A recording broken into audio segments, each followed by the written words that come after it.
नमस्कार, स्वागत है। मैं पंडित राम दुबे आप सबके सामने मंगल दोष यानी मांगलिक दोष क्या है उसके विषय में आया हूँ।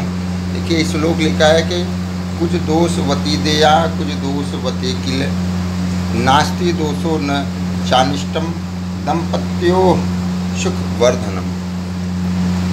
ये है कि जैसे मान लीजिए कुंडली में, लग्न कुंडली में पहला भाव, चतुर्थ भाव, सप्तम भाव, अष्टम भाव और 12वें भाव में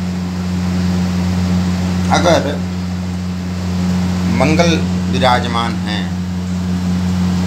तो मांगलिक होता है। लेकिन कुछ दोष वती देया कुछ दोष वते कीले नास्ति दोषो न चानिष्टम दंपत्यो सुख वर्धनम। यानी कि अगर वर की कुंडली में किसी भी भाव में मंगल बैठा है, जो मैंने भाव बताया उस भाव में मंगल बैठा है, और उसी भाव के जरिए उसी भाव में कन्या की राशि में जो लड़की है उसकी कुंडली में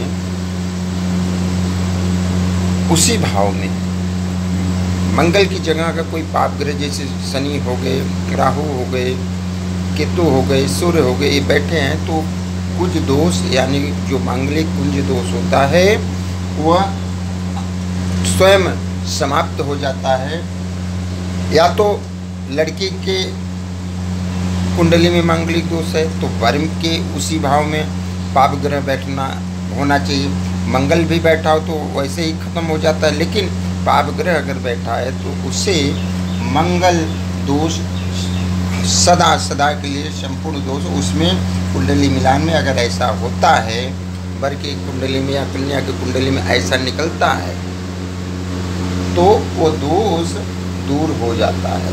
ऐसी बात नहीं है कि दोष रह जाएगा, क्योंकि कन्या की भी कुंडली में उसी भाव में अगर पाप ग्रह बैठे हैं और लड़के की कुंडली में उसी भाव में मंगल बैठे हैं तो पूर्णतः समाप्त हो जाता है।